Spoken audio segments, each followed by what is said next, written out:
Chosen one. Have you ever noticed that the places most people call fun, exciting, or alive often leave you feeling drained instead of refreshed?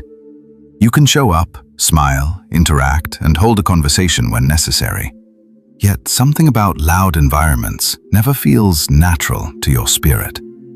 The constant noise, the overlapping voices, the performative energy, the pressure to match the mood of the room, and the feeling that everything must stay loud, fast, and stimulating can wear you down in ways that other people do not seem to understand. While some leave those environments feeling energized, you often leave feeling mentally scattered, emotionally heavy, or inwardly tired. This can be confusing, especially when people around you interpret your discomfort as distance, social weakness, coldness, or being overly serious. They may assume that because you do not thrive in noisy crowds, something is missing in your personality. But for many chosen ones, the issue is not a lack of social ability. It is a difference in spiritual and emotional design. You are not disconnected from people. You are disconnected from excess noise. You are not against social connection. You simply do not come alive in environments where depth is replaced by stimulation and clarity is drowned out by chaos. This difference matters because many chosen ones spend years trying to force themselves into social patterns that do not match the way God wired them. They think they must enjoy what everyone else enjoys in order to seem normal, approachable, or accepted. So they stay too long in crowded places, tolerate atmospheres that overwhelm them, and ignore the quiet voice inside that keeps asking for stillness, reflection, and peace. Over time, this creates unnecessary frustration, because the problem is not always a lack of adaptability. Often the problem is that your spirit is trying to protect what your environment keeps overstimulating. The chosen one often has a temperament that leans toward awareness, discernment, and internal depth. That kind of person can socialize, but socializing does not define them. They can engage with groups, but groups do not always nourish them. They can function in noisy spaces, but noisy spaces usually do not restore them. What restores them is something else entirely. It is the calm conversation where words mean something. It is the quieter room where the atmosphere does not demand performance. It is the meaningful interaction where masks drop and depth begins. It is the space where reflection can still breathe. This is one reason Scripture so often connects wisdom with stillness. "Be still and know that I am God" is not simply a poetic line about rest. It reveals a principle about clarity. Stillness makes perception possible. Noise may excite the senses, but stillness strengthens discernment. A life filled with constant stimulation rarely leaves room for deep spiritual listening, but the chosen one is often being shaped for exactly that kind of listening. God develops discernment, wisdom, and spiritual focus in environments where the soul can hear itself think. That is why many people walking a deeper spiritual path begin feeling less compatible with loud social settings as they mature. It is not because they hate people. It is because their attention is being trained toward what is quieter, deeper, and more intentional. This disconnect becomes even more obvious when you realize that some people seem to need constant stimulation in order to feel alive. They move from noise to noise, from crowd to crowd, from distraction to distraction, because silence makes them uncomfortable. But chosen ones are often the opposite. Too much stimulation makes them uncomfortable because it pulls them away from the very things that help them stay grounded. In loud environments, their thoughts become harder to organize, their energy becomes more scattered, their emotional awareness becomes overloaded. The room may be full of people, but their spirit feels less connected, not more. This is why many chosen ones would rather sit in a quiet conversation with one sincere person than spend hours in a crowded room full of shallow interaction. It is not antisocial behavior. It is spiritual preference shaped by depth. And yet, this difference often creates misunderstanding. People may label you distant because you do not compete for attention. They may call you reserved because you do not speak just to fill silence. They may say you are too serious because you are not naturally drawn to performative excitement. But none of that necessarily means something is wrong with you. In many cases, it means your spirit is built for intentionality rather than noise. It means your mind seeks clarity over stimulation. It means your energy is preserved by meaning, not by chaos. Once you understand that, something begins to shift inside you. You stop measuring your design against environments that were never meant to define your worth. You begin realizing that the disconnect is not proof of weakness. It may actually be evidence of how your mind, your temperament, and your spiritual focus are wired.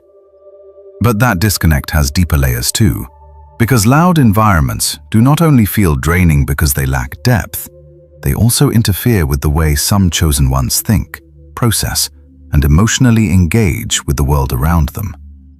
Chosen one.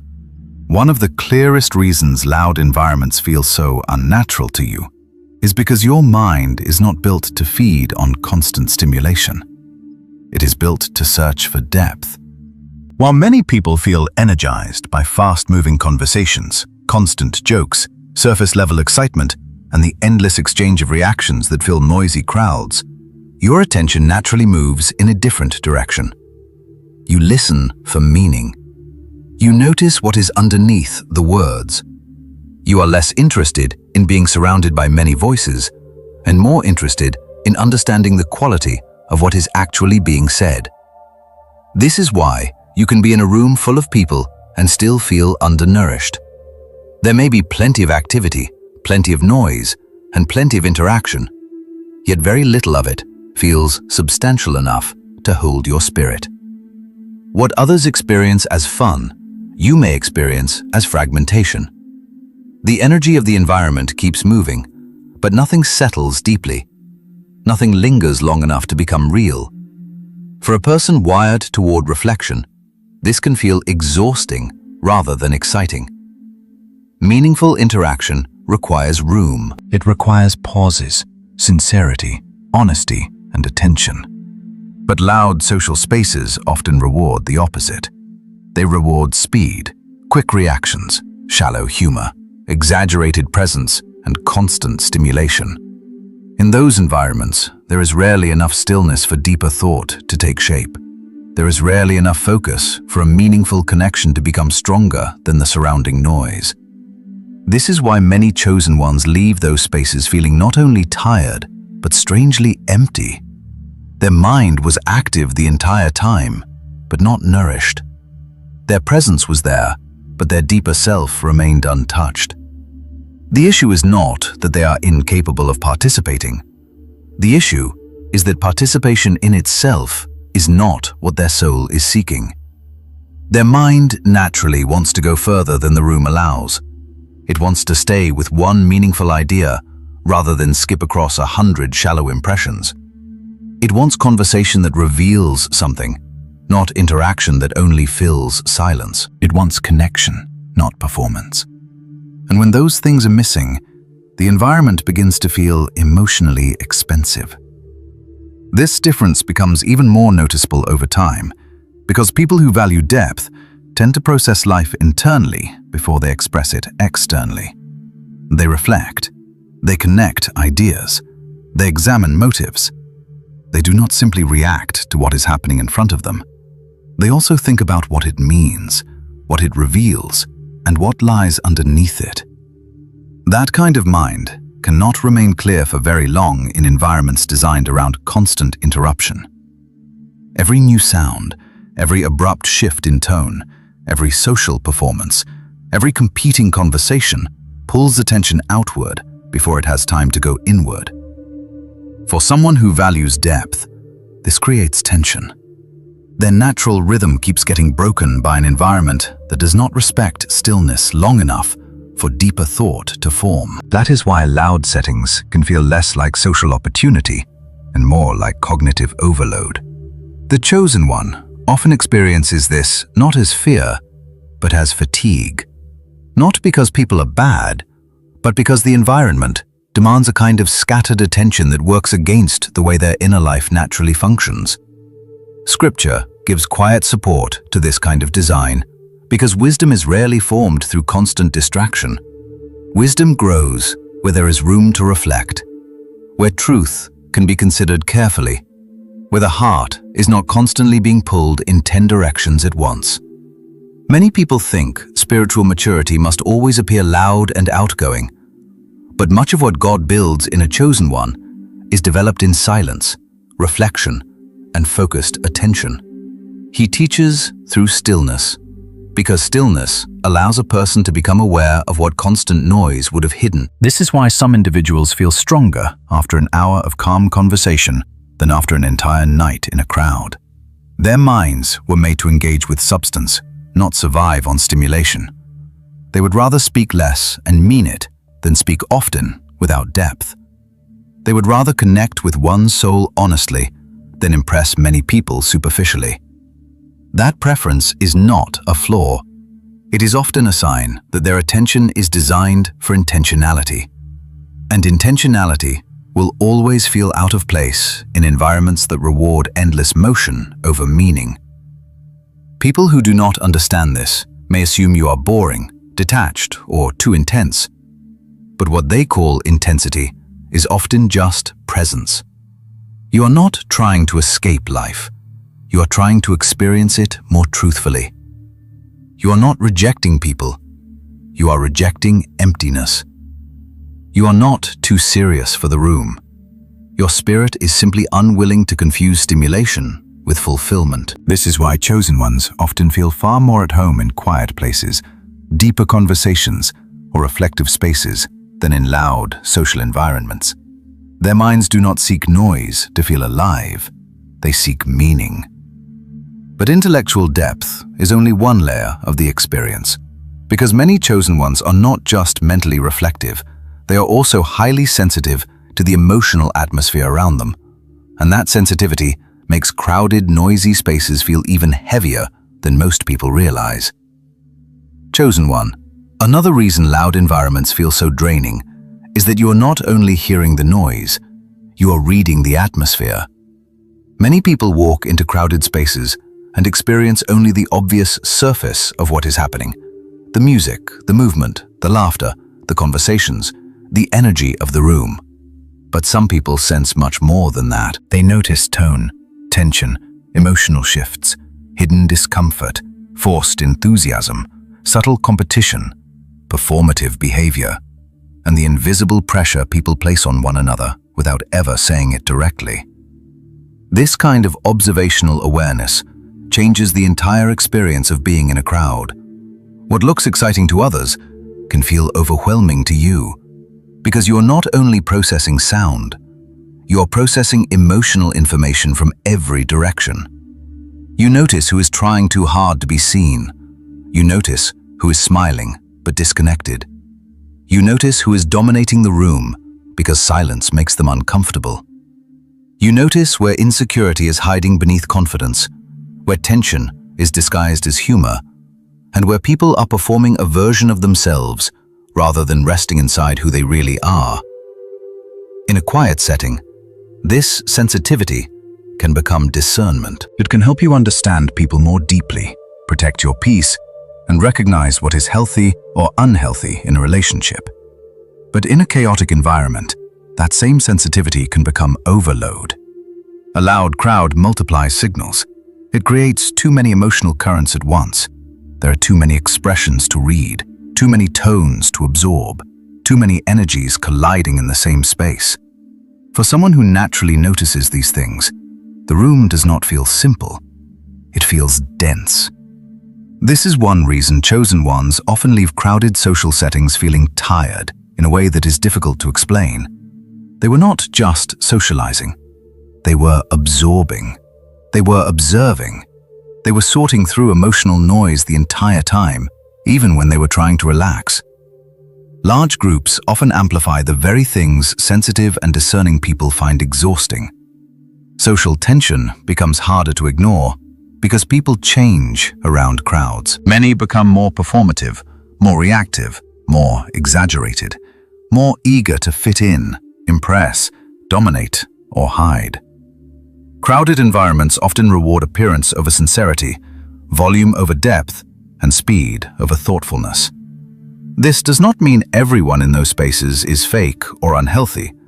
It simply means the atmosphere often encourages behavior that is harder to read clearly and harder to trust quickly. For someone with strong discernment, that creates internal tension. You are trying to stay present, but your spirit keeps noticing how little of the room feels grounded. This is why the chosen one often prefers one-on-one conversations or smaller spaces where the emotional atmosphere is cleaner. In those environments, discernment has room to breathe. You can actually hear what a person is saying beneath their words. You can sense whether there is alignment between someone's tone, intention, and character. In a chaotic crowd, that clarity gets buried under too much movement, too much emotion, and too many mixed signals. Scripture consistently presents discernment as a form of wisdom that protects the heart and mind. Proverbs speaks of wisdom entering the heart, knowledge becoming pleasant to the soul, and discretion preserving you, while understanding guards you. That is important because discernment is not merely a personality trait. It is often a spiritual protection system. It helps you sense what belongs and what does not. It helps you identify where peace is present and where hidden confusion is operating beneath the surface. But that same discernment means you are rarely interacting with a room at face value. You are feeling more than what is obvious. You are registering more than what is being said. You are often carrying awareness of undercurrents that other people either ignore or do not perceive at all. This is why chaotic environments can feel overwhelming rather than enjoyable. It is not that you are too sensitive in a weak sense. It is that your awareness is active.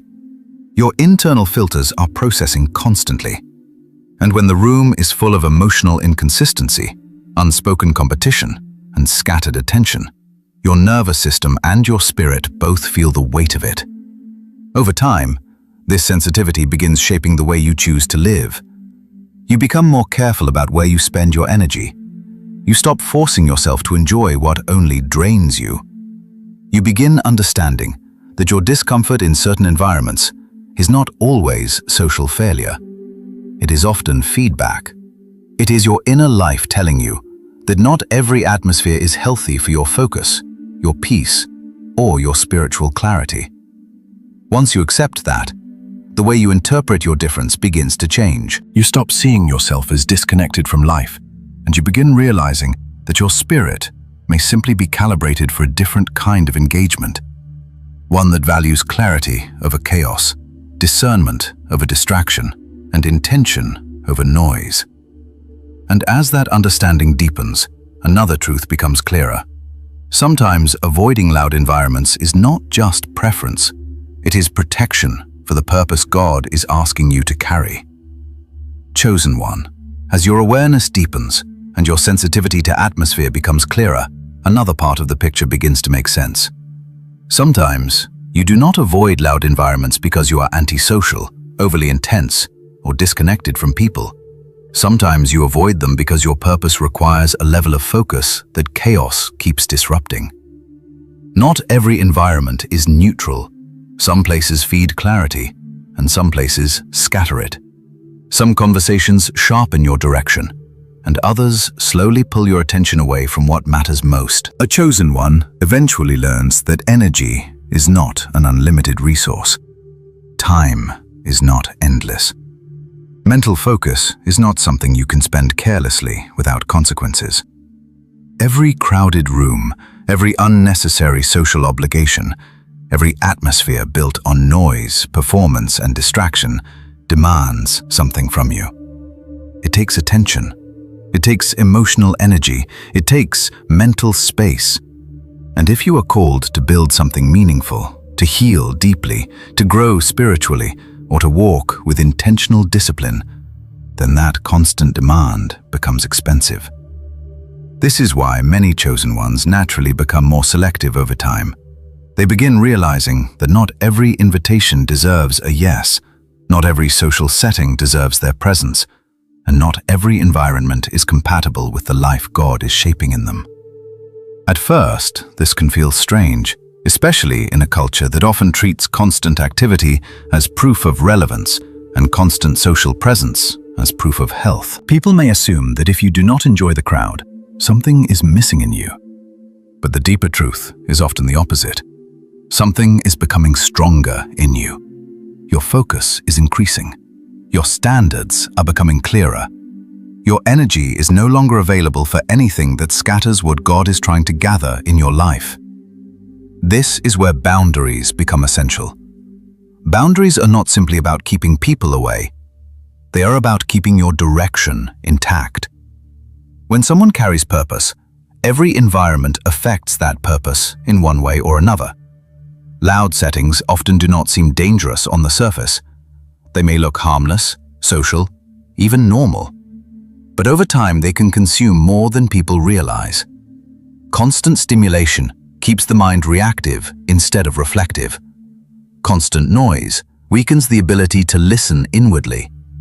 Constant exposure to scattered energy makes it harder to remain centered in your own convictions. This is why people pursuing meaningful goals often become protective of their environments. It is not because they think they are better than others. It is because they understand how easily attention gets fragmented, and fragmented attention creates delayed progress. A chosen one may move quietly, but that quietness often exists for a reason. It protects focus. It protects prayer. It protects discipline. It protects the inner structure being built beneath the surface, while the world remains obsessed with appearances. Scripture repeatedly emphasizes this kind of focus as part of wise living. Proverbs speaks about looking straight ahead, keeping your eyes fixed on the path before you, and not turning to the right or the left. That is not only practical advice, it is spiritual direction. The life God builds in a chosen one often requires concentration that the crowd cannot understand. If you're constantly pulled into every loud room, every scattered conversation, every atmosphere that rewards performance over substance, you will struggle to hear the quieter instructions that shape real purpose. Many chosen ones discover this through experience. They notice that, after certain environments, their peace is weaker, their thoughts are more scattered, and their motivation feels diluted. It is not because they are fragile, it is because they are perceptive enough to notice the cost. Over time, they stop treating that cost lightly. They begin choosing calm over stimulation, intentionality over performance, and depth over noise. This does not mean they withdraw from all human connection. It means they become wiser about the kind of connection they allow. They begin valuing spaces where they can think clearly, pray deeply, create steadily, and speak meaningfully. They understand that purpose rarely grows in environments that constantly interrupt attention. Some people live in constant motion because they are afraid of stillness. Chosen ones often move differently because they understand what stillness protects. Stillness protects thought. Stillness protects spiritual sensitivity. Stillness protects direction. And when your life carries a calling that requires wisdom, discernment, and long-term building, those things matter more than fitting into the emotional rhythm of a noisy world. This is why avoiding certain environments is not always fear or social discomfort. Sometimes it is stewardship. It is the simple, mature decision to protect your mental clarity and spiritual energy from settings that offer noise without nourishment. People who do not understand purpose will call that distance. People who do understand purpose will call it discipline. And discipline often looks strange in a world that rewards constant stimulation. Yet, once you begin understanding this, the way you interpret your difference starts changing. You stop seeing your preference for quiet, depth, and intentional living as a weakness. You begin recognizing it as part of how your life is meant to function. And that realization opens the door to a final truth. Living differently from the crowd is not a problem to solve, but a strength to carry wisely. Chosen one, Once you begin understanding why loud environments drain you, something important starts to shift inside your mind. What once felt like a flaw begins to look more like design. You stop treating your need for quiet, depth, and intentional space as something you must apologize for, and you begin recognizing that not everyone is meant to thrive in the same environments. Some people are energized by constant movement, rapid social exchange, and high levels of stimulation. Others are strengthened by stillness, meaningful conversation, and the kind of reflection that requires room to breathe. Neither pattern automatically makes someone better than another person, but they do reveal that human beings are not nourished by the same conditions. This is where many chosen ones finally find peace with themselves. They realize that preferring calm over chaos is not proof of weakness, distance, or inability to connect. It is often evidence that their attention is directed differently. Their spirit does not come alive through noise. It comes alive through clarity. Their mind does not deepen through constant stimulation. It deepens through reflection. Their heart does not feel nourished by scattered emotional energy. It feels strengthened by sincerity, wisdom, and purpose. When you understand this, the disconnect you feel from loud crowds stops feeling like a social problem and starts revealing itself as a different way of engaging with life. The world often confuses visibility with vitality and volume with value. It assumes that the loudest room must be the liveliest one, that the most social person must be the healthiest one, and that constant stimulation must somehow represent fulfillment. But chosen ones often discover the opposite. They learn that many noisy places are emotionally thin. They learn that constant excitement can leave the soul empty. They learn that being surrounded by many people does not automatically mean being connected. In fact, some of the deepest loneliness people experience happens in crowded rooms where no one is truly present with themselves or with one another. This is why quiet strength matters so much. Quiet strength is not passive. It is not weak. It is the ability to remain rooted in what nourishes you, even when the culture around you keeps praising what drains you. It is the discipline of choosing reflection when distraction is easier, choosing depth when performance is more rewarded, and choosing peace when chaos is socially celebrated. But quiet strength must also be carried with balance. Solitude can become healthy alignment, but it can also turn into avoidance if it is guided by fear rather than wisdom. This is why the chosen one must be careful not to romanticize distance in a way that cuts them off from meaningful relationship altogether. The goal is not to reject people or to withdraw into permanent isolation. The goal is to engage with life in a way that protects clarity while still allowing healthy connection. Solitude should make you clearer, not colder. It should deepen your ability to love wisely, not turn you into someone who fears all human closeness. Quiet places are where God often develops wisdom, discernment, and direction. But those qualities are meant to shape how you return to relationships, not to make you incapable of them. This is why maturity matters. A mature chosen one does not chase the crowd just to avoid feeling different. But they also do not use difference as an excuse to avoid all community. They learn discernment. They begin choosing people and places that fit the kind of life God is building in them. They understand that not every connection requires noise, and not every healthy relationship needs a crowded room to prove that it is real.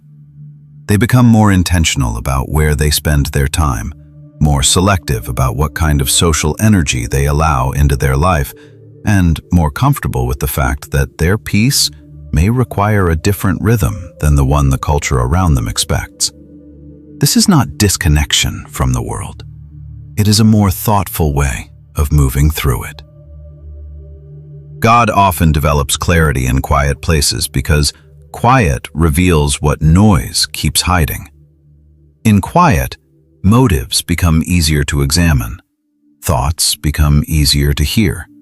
Discernment becomes stronger because there is less interference. A chosen one who learns to honor that process begins walking with a different kind of strength, one that does not need constant stimulation to feel alive.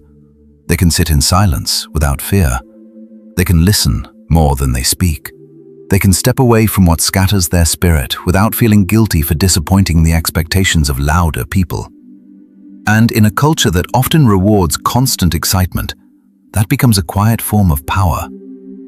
So, if you have often felt out of place in noisy crowds, do not rush to label yourself as broken, distant, or lacking.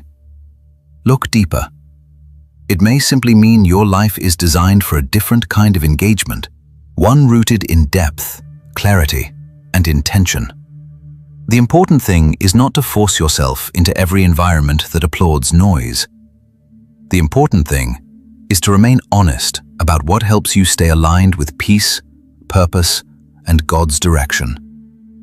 Because living differently from the crowd does not mean you are disconnected from life. It means your soul is listening for something deeper than volume. Before we finish, take a moment to reflect on this message.